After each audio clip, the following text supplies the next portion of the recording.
Hi everyone, thanks for joining us today. This is our session on helping with money, and we've got with us Claudine from the Money and Pension Service, and we've got Wendy from the Illegal Money Lending team. We're going to kick off with Claudine. I'm not going to waste any more time, so I'll just share your slide and off you go. Brilliant. Thank you so much for inviting us to present today. My name's Claudine and I'm the South East Regional Partnership Manager from the Money and Pension Service. Today, I'm going to be looking and talking about financial well-being and some steps that you can take to improve your financial well-being. So just as a quick agenda for today, I'm going to be talking about who we are and what we do, the meaning of financial well-being, some steps that you can take to improve your financial well-being and how our customer-facing website Money Helper can assist with this, and then we'll have time for some questions. Next slide, please.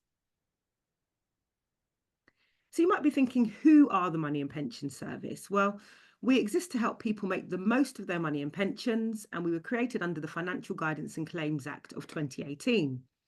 We're an arm's length body of the government, sponsored by the Department for Work and Pensions, and we have a commitment to providing people with the information and guidance that they need to make effective financial decisions over their lifetime.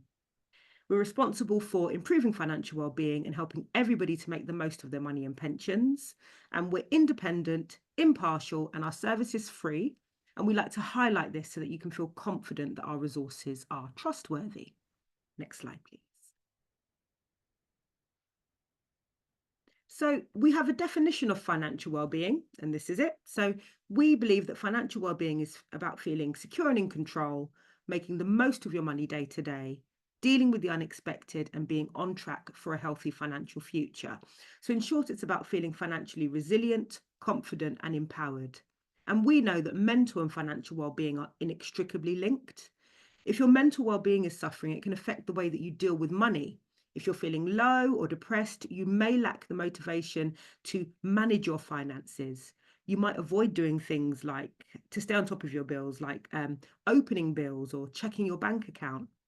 And if your mental health is suffering, you might make impulsive financial decisions to make yourself feel better, like spending a little bit more, and your ability to work could be affected.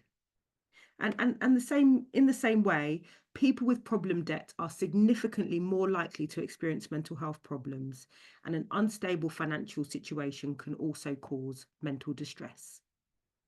Next slide, please. So I don't need to tell you, that things are difficult at the moment. The cost of living is rising, and as a result, people's financial and mental well-being are being impacted.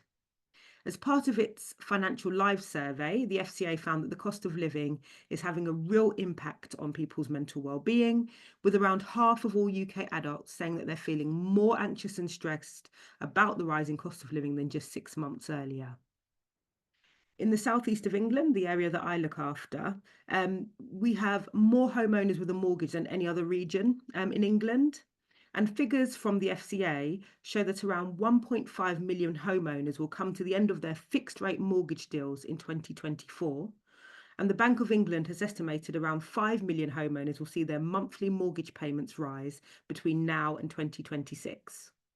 This will, of course, have an impact on rental rates as well. And this, coupled with higher food prices and energy bills set to rise this year, the cost of living is something that many people will not be able to escape. So therefore, you need to be able to know how to manage your money effectively and where to turn for when you need support and guidance. Next slide, please. And where you can turn is Money Helper. So as mentioned before, Money Helper is our customer-facing website, and we like to say it has information from pocket money to pensions and everything in between. Next slide, please. So this is an example of how the website looks. It was designed to be extremely easy to use and navigate. You'll see all the headings along the top, and under those headings, you'll find various tools and resources. And we're going to go into a bit more depth into those tools and resources now. We do have some dedicated pages to the cost of living. So we've got some articles here that you can have a look at, you can download them, and they are also available in video format as well. So if you have any general questions about the cost of living, please do visit these guides. And Emma will be sharing the slides at the end, so you'll be able to access all the links as well. Next slide, please. The great thing about Money Helper is it's not just a website. You can call for free money guidance, and you can use web chat or WhatsApp as well. So now we're going to look at some steps that you can take to improve your financial well-being and how Money Helper can support with these steps. So the first step, taking control of your money. The first golden rule of good money management is to understand how much money you have coming in versus how much money you have going out. Over half of all UK households say that they keep a regular budget, and most say it gives them peace of mind about how much they're spending and makes them feel better about life in general. So Money Helper has a free budget calculator which will help you to know exactly where your money is being spent. Knowing how to manage a budget and keep on track of where every pound is being spent is a great first step to knowing whether you can start saving, getting out of debt, or even preparing for retirement. So the budget planner will give you a place to record all your spending so you won't forget anything. And then it will break down your finances by category. It will even display it visually for you.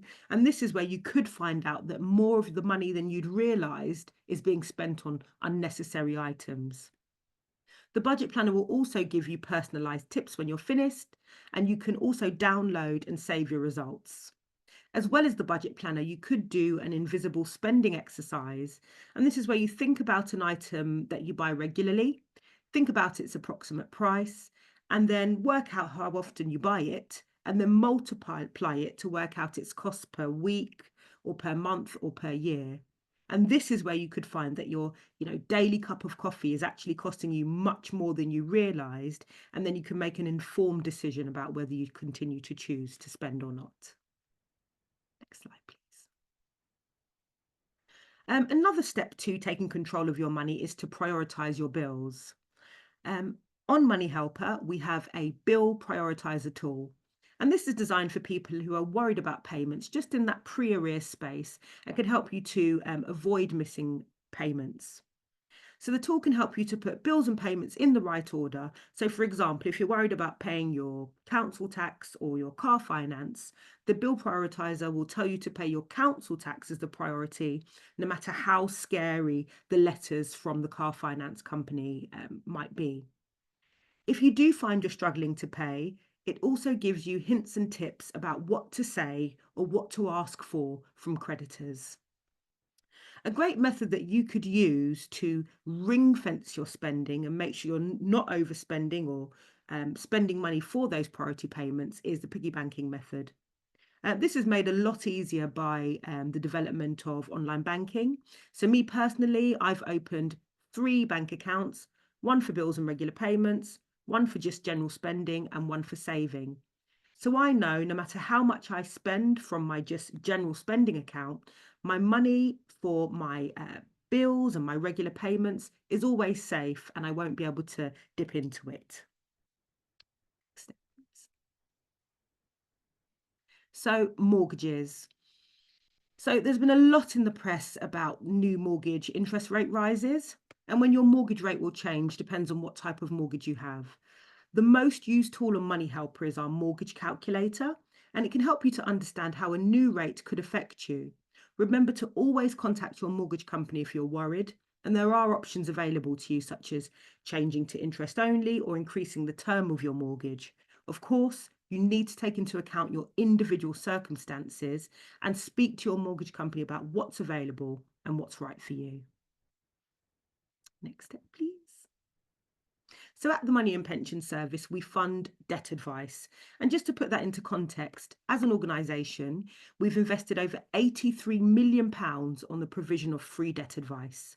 Now, we know that there are over 9 million people in the UK who are in debt, and research shows it can take people on average 1 to 2 years to admit they've got a problem and to seek out advice. And we did some research into the barriers to people seeking debt advice, and the most common barrier was shame and embarrassment. Being in debt is nothing to feel embarrassed about. It's so easy to fall into that debt spiral. You spend more than you earn, you borrow to fill the gap, and then before you know it, all of your income goes towards repaying debt and you have nothing left. If you are struggling with debt, please do speak to someone.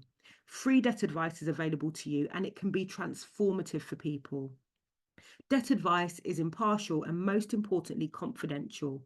Nobody needs to know that you've accessed advice. Your employer doesn't need to know, nor your friends and family. On the Money Helper website, we have a debt advisor locator tool, so you can find out your most local debt advice centre. Or if you wanted to, you can refer yourselves into the Money Advisor Network, which offers you a telephone callback from a fully qualified debt advisor within as little as 30 seconds. Again, I've popped the links on the slide, so when you do receive them, if debt is something you're worried about, please do have a look and access the advice.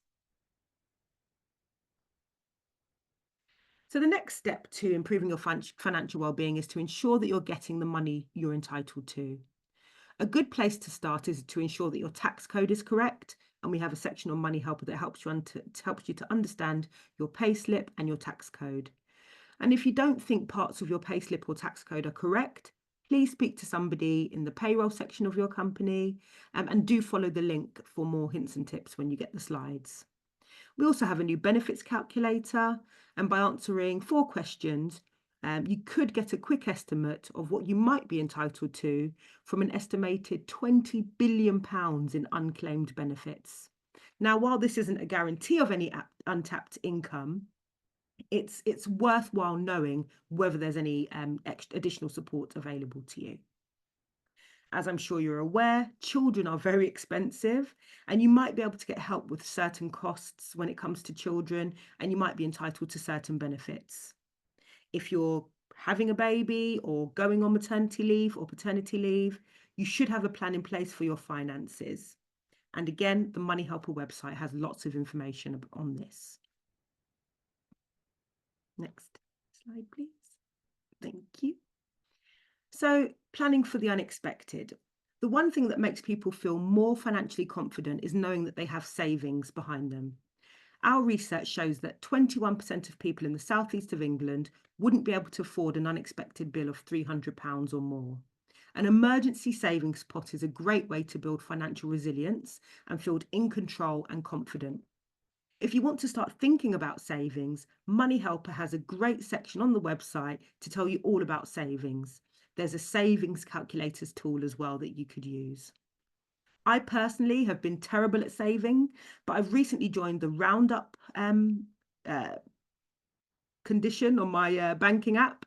And this is whereby it rounds up your nearest spending to £1 and pops it in a savings account for you. And it's a great way to automatically save without too much effort. And there's other ways you can save. You could even try something as simple as a 1p a day saving challenge. Unfortunately, death can be an unexpected event in life, and you should think about who will receive your pension in the event of your death, and also about making a will. A will sets out your wishes for your money and possessions on the event of your death, and we have lots of information and guidance on Money Helper about how to do this. Next slide, please. So just a quick note on credit unions. So if you don't have any savings to fall back on and you do decide that you do need a credit or a loan, then you should consider seeking the assistance of a credit union.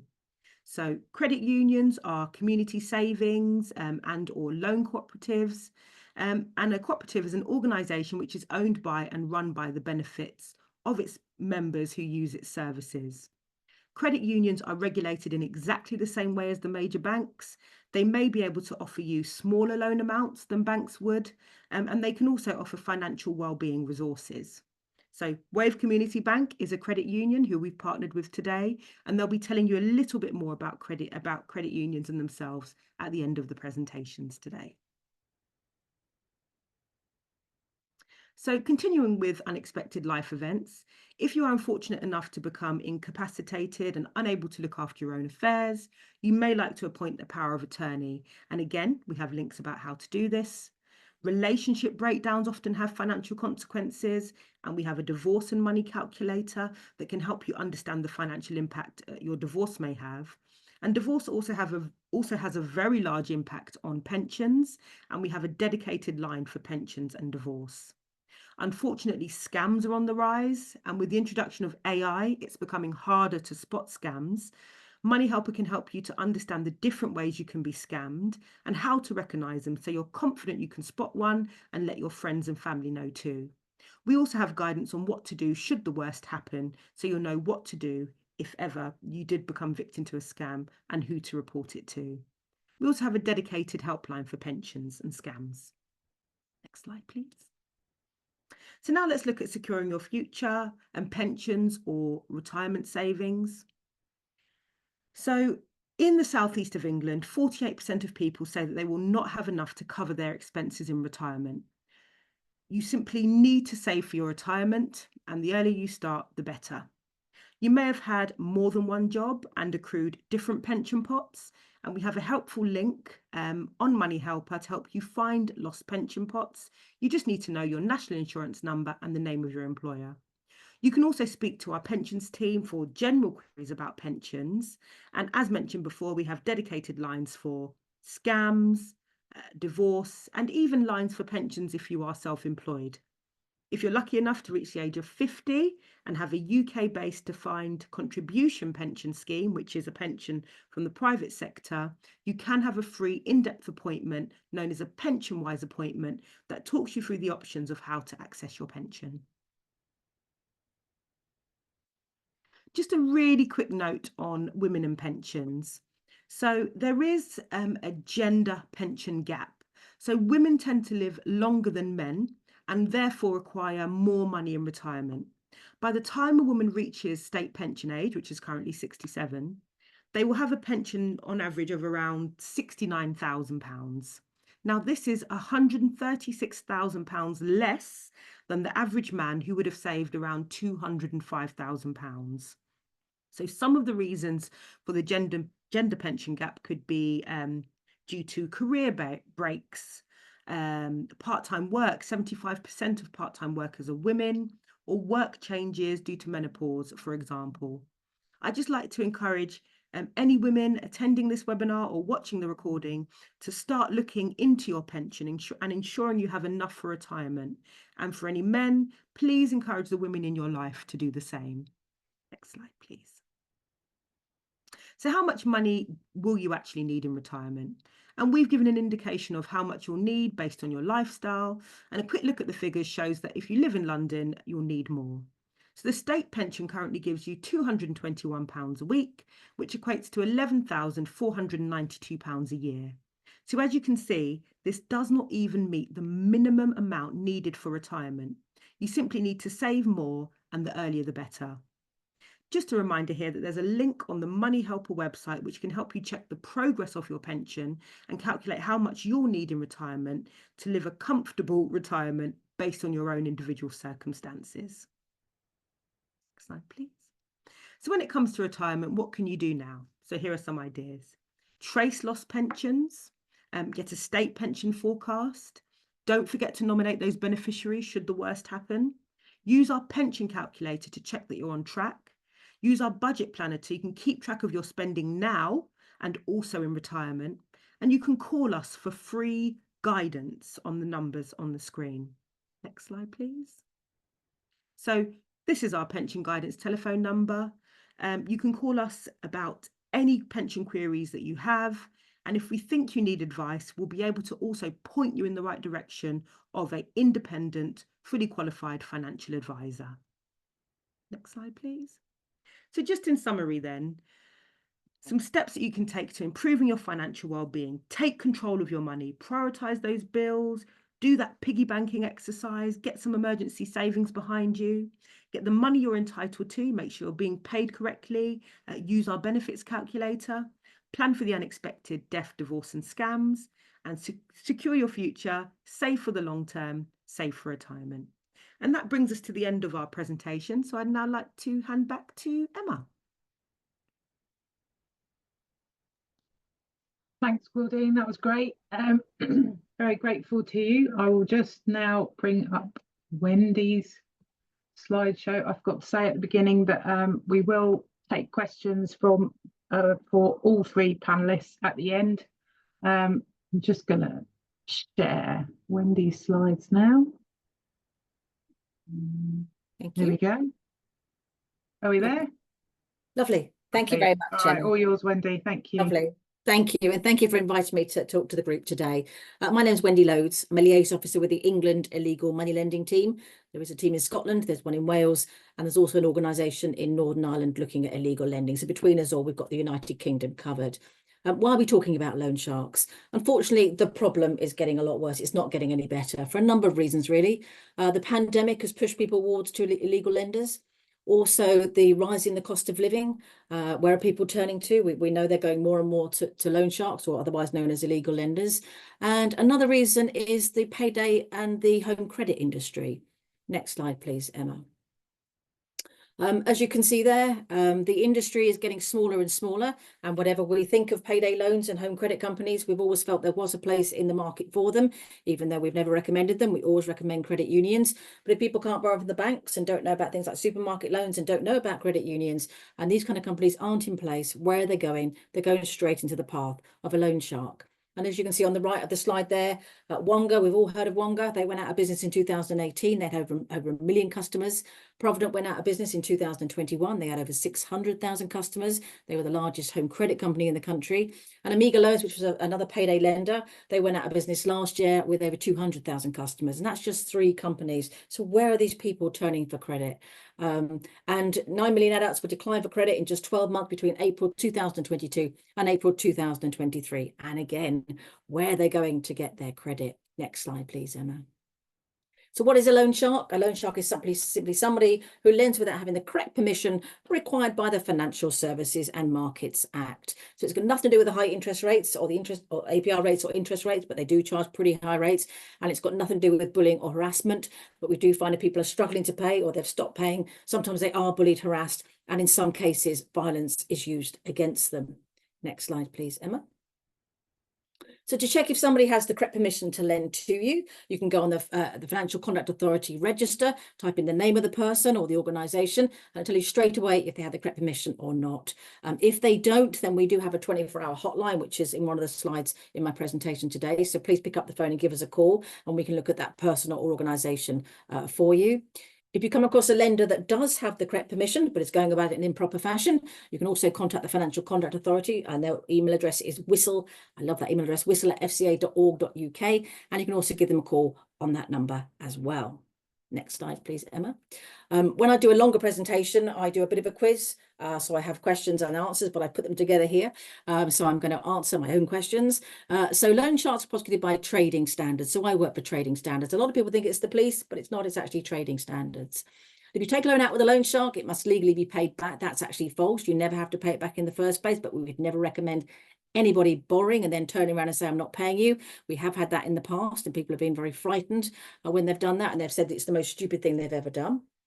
On average, it takes our clients about 2.5 years to report the loan shark. And that's mostly the fear factor. People are quite scared, obviously, when they've borrowed from a loan shark and they're no longer able to pay them back. And sometimes people don't realise they've borrowed from a loan shark. So we want to say to people, we're here, and please call us, straight away. As long as you know about us, you can give us a call. And our 24-hour hotline number is 0300 555 2222, manned every single day of the year. And the longest prison sentence given to a convicted loan shark in the United Kingdom is actually life.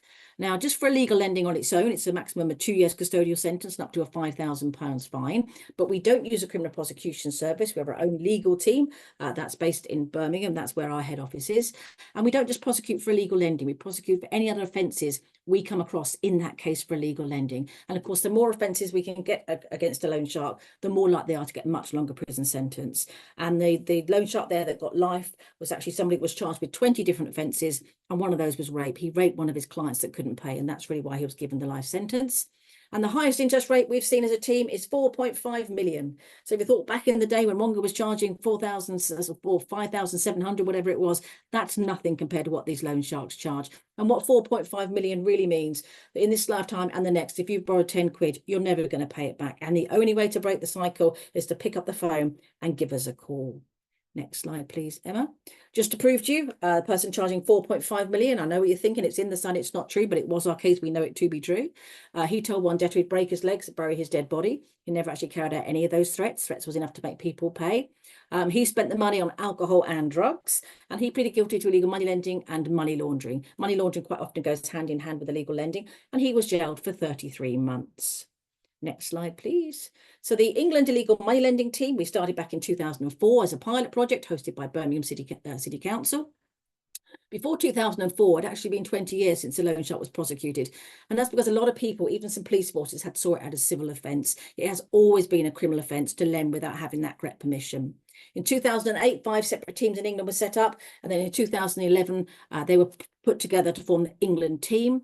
We're a team of around about 60, but we're growing all the time. We're made up of investigators, they're the ones that prosecute the loan sharks, and liaison officers, which I am one of 16 in England. We raise awareness and provide victim support, but our main role is to work with the victims of this crime to find out why they went in the first place. A lot of my clients don't just have financial problems, they have mental health issues, they have addiction. So I work with all the partnerships out there to try and put my clients' lives back together.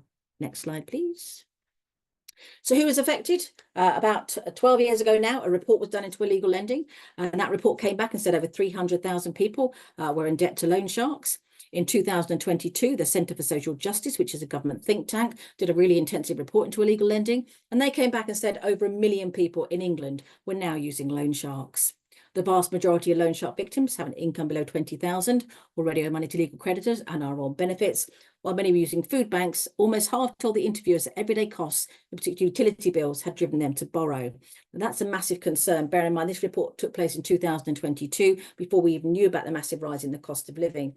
In fact, Fair for All Finance have just done their own report, or quite recently done their own report into illegal lending, and they came back and said over 3 million people in the United Kingdom are now using loan sharks. We can't verify that figure, but they could well be right. We know it's definitely on the rise. Next slide, please, Emma. So what is the effect on people's mental health? In harrowing case studies, the Centre for Social Justice recorded grotesque physical and psychological abuse of those unable to make payments, and more than 1 in 10 loan shark victims were found to have contemplated taking their own life at some point. Not a topic that people like talking about, but when you're talking about debt issues, you're talking about mental health issues, it is something we have to talk about.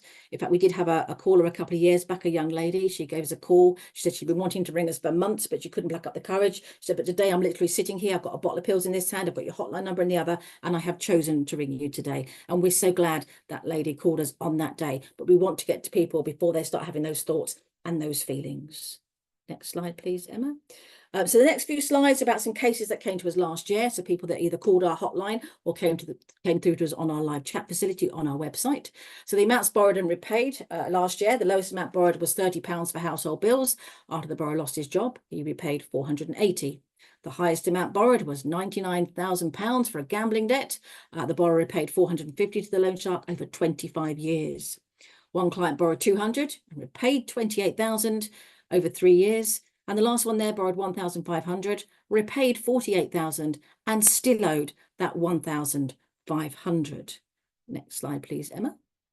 Witness stats from last year. A lot of people say to us, people must get somebody else to call in on their behalf because they're probably too scared to call in. In fact, last year, 78% of our cases were reported directly by the client themselves. The ages of borrowers were 19 to 91. And the main reason for borrowing was everyday living costs, but people do borrow for a large number of reasons. And 24% of clients stated food, fuel and childcare costs as reasons why they had borrowed. Next slide, please.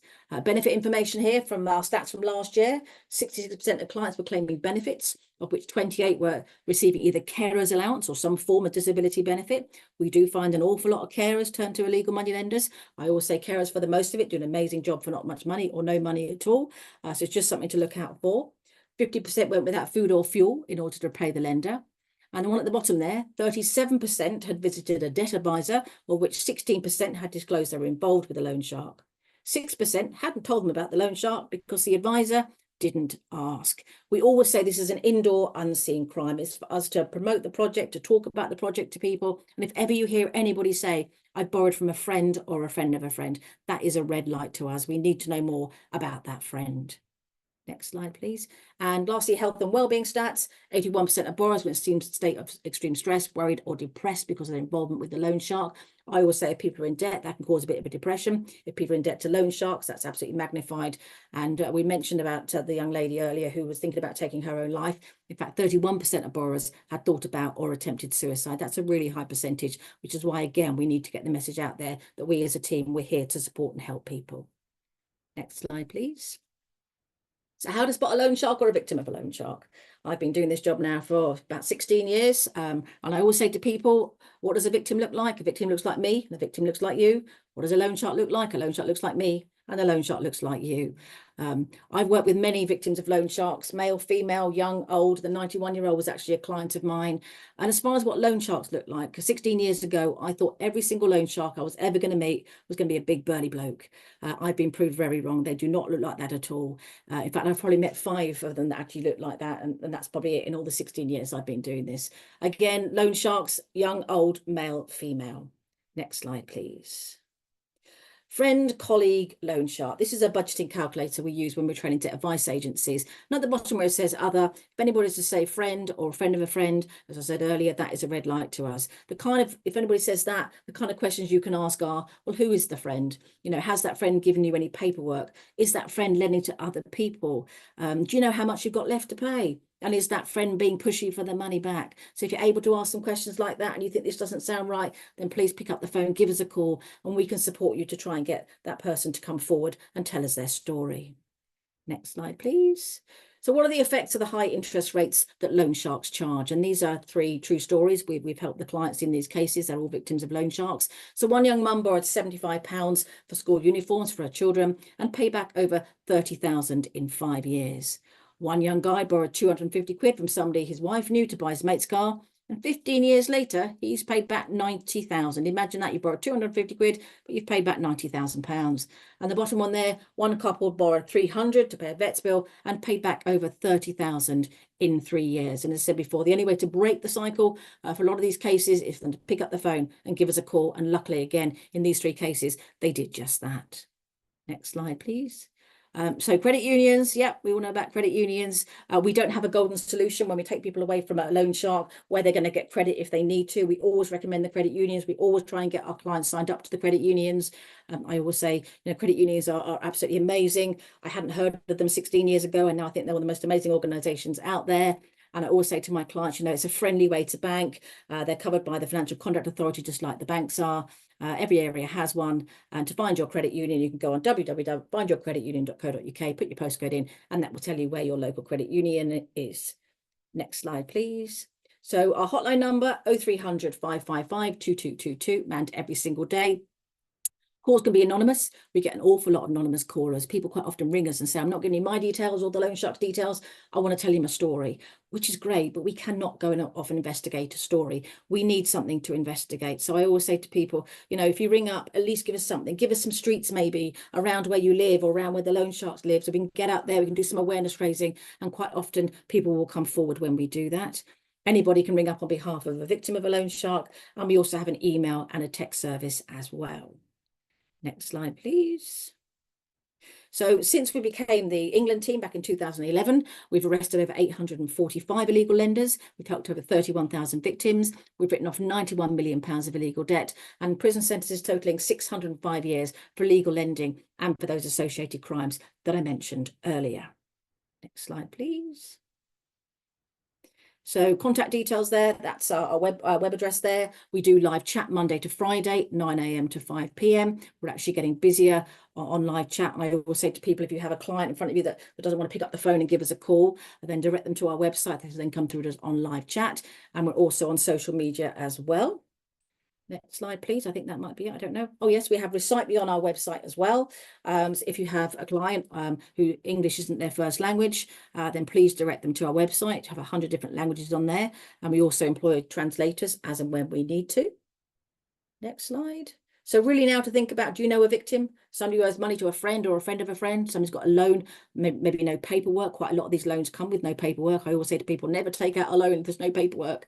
There might be a few scraps of paperwork. That loan keeps on growing, but you've got no idea how much you've got left to pay. And that person's being pushy for the money. What can you do? Pass the information on to us, support the individual to talk to us, arrange a meeting with your local liaison officer to discuss what support is available. And every piece of information can help. For the cases we can't solve, they sit in our database in the hope that one day we'll get the final piece of the jigsaw. And who knows, for a case that started in your neck of the woods a while back, you might have that final piece. Next slide, please. So just really to sum up the session, I know I put a lot of information in there. This was a text message we received from one of our clients, a victim of a loan shark, on the day that their loan shark was sentenced. And they said, it's sad that we've all been through and lost so much due to one guy with no morals. At least he will pay for it now. A lot of people will sleep properly after Friday. So that really is my presentation. So there's a lot of information in there. As I say, have a look at our website. You know, if you want any more information, by all means, contact me, and just say thank you ever so much for having me along to talk today. Thank you very much, Emma. Thanks very much, Wendy. Right, wow, that really was a whistle-stop tour. There's so much content from both of you. Thank you. I've got a quick presentation to go through. I'm not going to go through a mega amount of detail because I want to leave some time for questions at the end. But if I just share my screen. Here we go. So we just wanted to share with you some of the information that we give when we run our webinars on surviving the cost of living crisis and managing your money in general. So Claudine has already addressed this, that budgeting is the way to go to start with. And I know for some people, doing it on using technology is a great way of doing it. You can use some bank accounts will help you get that information together because it uses your bank account to tell you how much you're spending on each thing. Some people just want a paper version. So if you wanted to download our Wave Money Guide from our website, there's a budget sheet on there. So you can use that as a paper guide to start you off. And the thing to remember is to plan for your future expenses as well when you're looking at your monthly budget of what's going in and out. With utility bills, we're back to recommending to people that they switch provider. There was some time that we weren't when the bills were really, really high a couple of years ago. The thing to do is do regular meter readings, whoever you're with, to make sure you're paying the right amount, and particularly at the end of a quarter when the cap changes. So like it's September now, at the end of September, do a meter reading and submit it to make sure that you're paying the right amount for the gas and electric you've used. If you have your supplier on an app, use that app to check what you're paying direct debit to see what that direct debit should be. And if you can, change it to what they're recommended, because that way you're going to stop yourself going into arrears. If you've got any problems with your fuel bills, there are options of people to talk to, which are on the screen there. And these people can give you advice on how to reduce your bills, but also where to turn if you've got problems. And as always, citizens' advice are a good place to go. The other utility bills, you can look at ways of saving money. Water bills, they can do discounts for people that are on benefits or very low income. So it's worth looking at if you could possibly save some money on your water. Broadband, again, they have social tariffs. There's particular companies that do, not all of them do, but it's worth finding out if your broadband supplier does. Combining bills, for instance, BT and EE are now one company. So if you use EE for your mobile and BT for your phone, you could combine your bill and maybe save some money. I'm not recommending that you use either of those suppliers, but that is one way of doing it. And always look with your mobile and your broadband at your contract. Know when it's going to be up. Could you switch to a SIM only on your mobile if you've paid for the phone already and your contract is up? It's worth looking at that. With food, if you're struggling to cover your food bills, there are options for support. So food banks, most people have heard of, and to access a food bank, you need to get a referral from an agency within your local area. Again, Citizens Advice will often have that, but there may be other agencies that are supporting that can do that too. Community fridges or pantries are a really good other option. You don't need a referral to go to those. They have a weekly fee for using them, which can vary depending on the pantry or fridge. Some of them charge sort of £6 a week. Some of them charge £2 for 10 items. It varies, but you don't need a referral to go and use them. So it's really worth getting involved with those if you're having trouble with paying for your food. Community supermarkets are kind of an extension of that. They just have more variety in them than the fridges and pantries, and they have a pay as you fill model. And then kitchens and cafes. I know, for instance, there's one in Eastbourne that on a Friday lunchtime you can get lunch from them for sort of pennies. So it's worth finding out what there is in your local area, because it will vary across East Sussex and Kent. And a good way of improving things for you on the food front is get cooking yourself, cooking batches, improve your cooking skills. I know some people are scared of burning stuff, whatever. Any good cook will tell you they have burnt stuff, and it's a learning process. So give it a go. And there's lots of cheap meal suggestions online. Look up meals for a £1 or meals for a £5, or recipes for things like that, because you can find them. And there's lots of choice out there.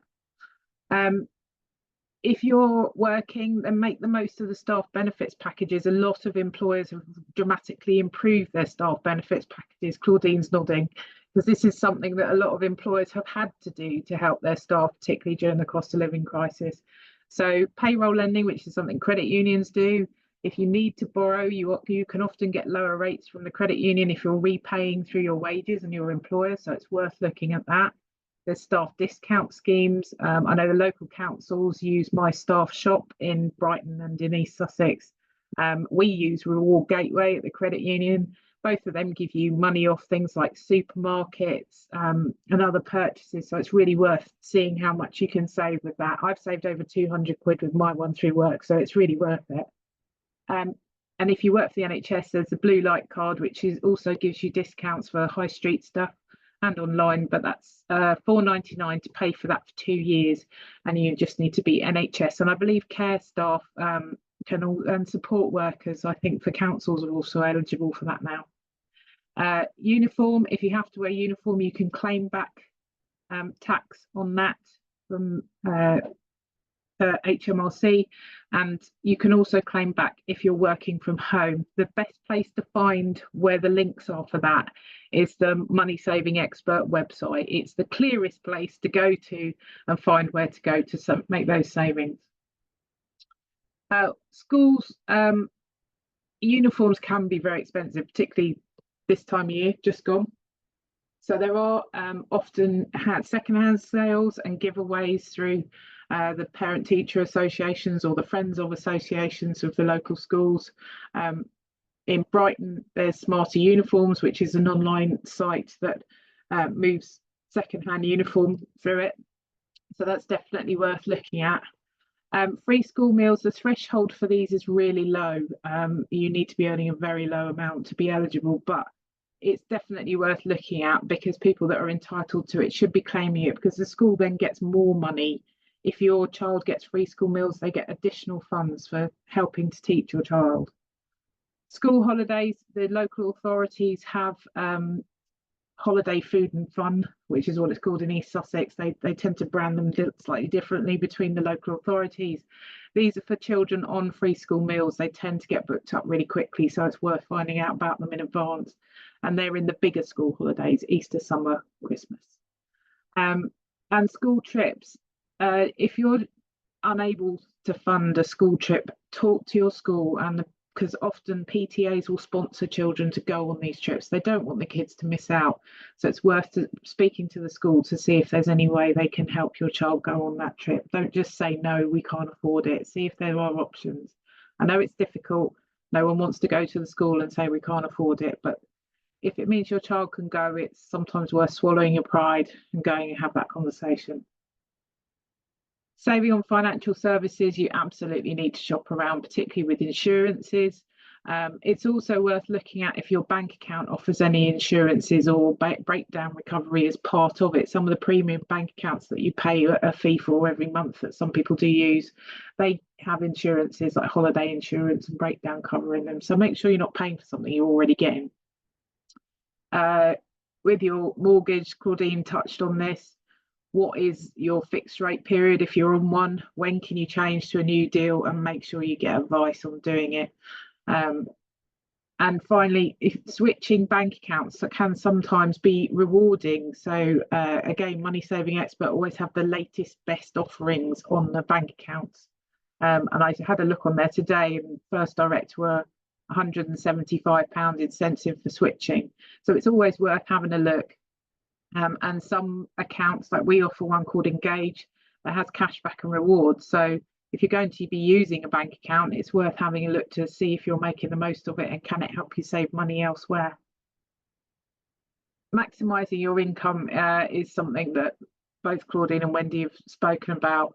We have a benefits calculator on our website, which is from a company called Invest, but there's also Turn to Us, and then there's the Money Helper one that Claudine mentioned. So there's so many of those calculators out there. They're anonymous, they're free. Use them because it can help you find out if you're entitled to anything. Also, we have lots of the Money Helper content on our website that Claudine's talked about.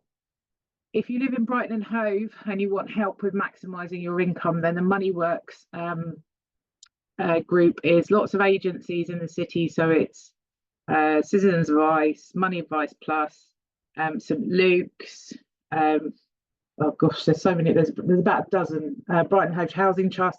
They all work together to help people with their money. So you can always, if you're in the city, give them a call, because it's. I just highlight it because it's a really good group of agencies working together. Everywhere else in East Sussex and Kent, your first stop's really Citizens Advice. If you're having trouble with debt, there is help out there. So reach out to Step Change, who are a charity, and they have a full debt help service. Citizens Advice again, and National Debt Line can help you with resources and advice too. None of those will cost you anything. Don't go to these IVA companies that are going to charge you lots of money and claim they're going to get your debt written off. It's not as simple as that. The best thing to do is get a debt advice that is free, that is going to talk you through the options and send you to the right option for you. And hopefully, it was a bit sad what Wendy said about people not being asked by their debt advisors on if there's a loan shark that they owe money to, but let's hope that that's changing slowly. And if there is an illegal money lender that you owe money to, then mention it, because they can help you with talking to Wendy and her team and getting the right help there too. The best way to save money is keep up to date online. If you are computer literate and you're happy to get lots of newsletters sent to you, there's lots of things you can sign up for. Visit your local council cost of living support page, which they all still have going on, and they're adding more stuff all the time, and whatever is the most recent support and help they can give. We try to share the most pertinent hints and tips to everyone that lives in East Sussex and Kent on our social media, and certainly I'm sure as we're coming up to Christmas we'll be sharing stuff on saving money and making the most of your finances in that time. So just a quick reminder about our services. As Claudine said, saving is really important. So we offer 3 main types of savings account. You've got your basic share account, which all our members have when they join.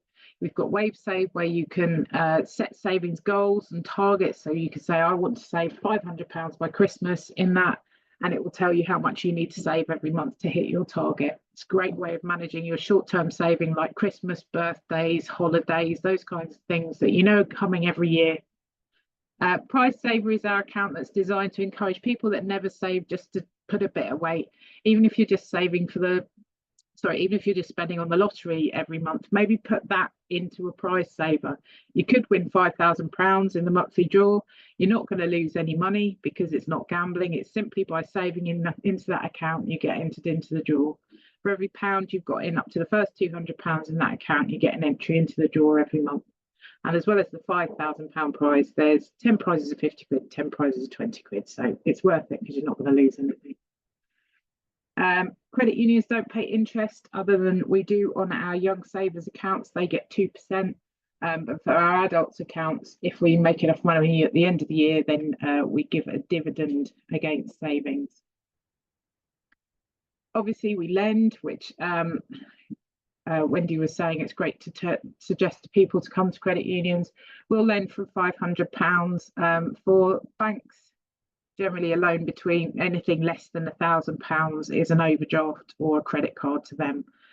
If you don't want to use either of those things, then come to the credit union and we can certainly look at helping you.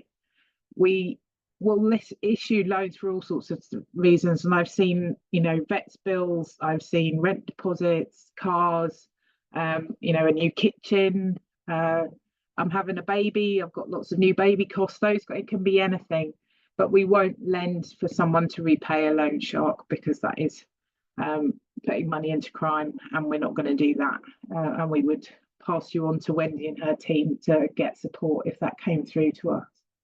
We do report to the Credit Reference Agency, so anyone borrowing from us can build a credit score. So if you've never borrowed before, a credit union might be a great option for you to start building a credit score. All our loans have a savings element to them, so you are going to start saving when you're repaying your loan, and that is across all our loans, and that helps. Often our members have a savings account for the first time, with money in it for the first time when they've repaid their loan with us. We also have options for repaying with our Family Saver loan. You can repay using your child benefit, so it's paid to us direct. So that can be an option for people that want to borrow for uniforms, kids, bedroom furniture, all those kinds of things. We also offer the Engage Basic Bank Account, which I've already touched on. You can find out more about that on our website. You have to be a Wave member to get Engage, and we can give you a promo code to open the account. You open it via the Engage app.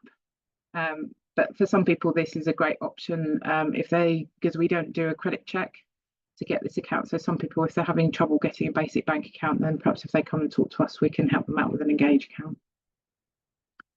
And finally, our Chorus Workplace Savings Scheme helps people save and repay loans straight through their wages.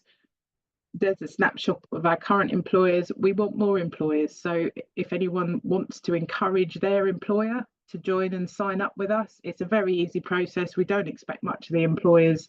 It's very simple for them to do, and it's a great staff benefit to offer. And that is it from me. So let me have a look and just see if there's any questions. There isn't any questions at the moment. So what I'm going to do is I'm going to stop the recording. I can. There we go.